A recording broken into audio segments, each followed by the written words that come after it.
Barely halfway through his sentence, Umar Patek, the man who made the bombs that killed more than 200 people, is now free. I think it's an absolutely horrible day for the victims and families of the Bali bombings. Australia's pleas to the Indonesian government for Patek to serve his full sentence ignored.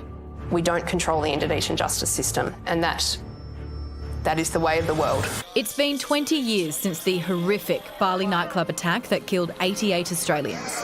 Ground zero. People are burnt everywhere.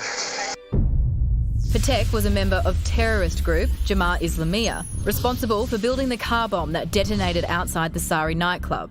He spent almost a decade on the run before he was caught in Pakistan. And in 2012, he was convicted of mass murder, but was spared the death penalty due to an apparent display of remorse. The judges therefore decided to sentence the defendant to 20 years, commencing from when Umar Patek was first arrested. But over the years, his sentence was reduced. Authorities praising his good behaviour and participation in a de-radicalisation program. In August, Porong Prison released this video of Patek, which appeared to show him continuing to play down his part in the attack. I didn't come to Indonesia to join the Bali bomb project. Even when I found out about it, I was so against it. I disagreed with it. I asked others at the time, what were the reasons for the attack plan? There were no reasons. I still can't understand how this person that created so much loss of life and could be walking free this morning over in Indonesia. It just doesn't sit well at all. I can't understand it. Peter Hughes survived the attack in Bali back in 2002 and he's joining us now. Peter, what was your reaction when you heard of Patek's early release? Oh, look, I wasn't surprised. I think we were warming up to this one and I guess it probably the Indonesian government propaganda's sort of started already. So, I just don't get shocked anymore what happens from the Indonesian side of government in terms of how they deal with terrorism. And this guy killed 202 people and many hundreds injured, including myself, and destroyed many families, people committing suicide many years later. And it's just a hard one to swallow, to be honest.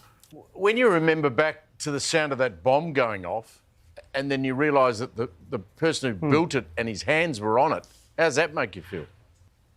It's laughable, isn't it, really? Like, you had to be there. I was there. I saw the carnage. I saw how people's bodies were obliterated right in front of me, and just to see the faces of people that they couldn't be saved, it was just devastating and heartbreaking, to be honest. And to know this guy Patek is free now because of it is just insane. The 20th anniversary of those attacks were just under 2 months ago. What do you make of the timing of this? Do you read anything into that? Yeah, they could have done it before the Bali bombings, I guess, anniversary. They could have done it at the G7, I think it was, before that or on that, and they've chose to do it later, so just before Christmas, and just to give us a nice whack before Christmas again. So we've had to deal with a lot of different issues, and that's just part of it. Pete, what do you think of this Indonesian idea that this Patek could have been de-radicalised? What do you think? Look, this guy knew exactly what he was doing back 20 years ago. He designed the bomb. Yeah, no, he will never be de-radicalised. Look, I was in that courtroom 10 years ago in Jakarta. I was sitting there doing the victim impact statement. He was across from me, and in between me was a car bomb. So I looked him straight in the eyes back then, and he's still the same now. He'll never change.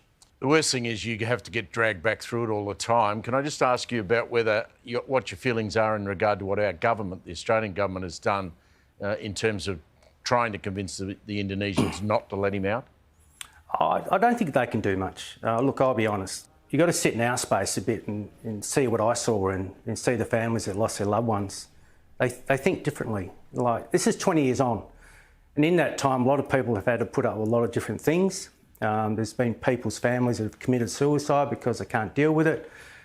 I just hope 20 years on from now, the Australian government don't stop thinking about the people that were in the Bali bombings, because we needed help the last 20 years. We're going to need more help in the next 20 years. So hopefully that's a good outcome in terms of what's going on at the moment. Peter, in your view, what would justice look like?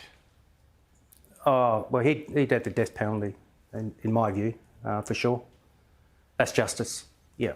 I think what he did was more serious than Chappelle Corby, you know, with a surfboard full of dope, to be honest. She did more time for that than this guy's done for killing 202 people, injuring many hundreds and destroying families' lives. That's what I don't get. And his justice will be the death penalty. Simple, very simple. Peter, we know it's not easy for you to address this. We appreciate you taking the time for us tonight. Thanks so much.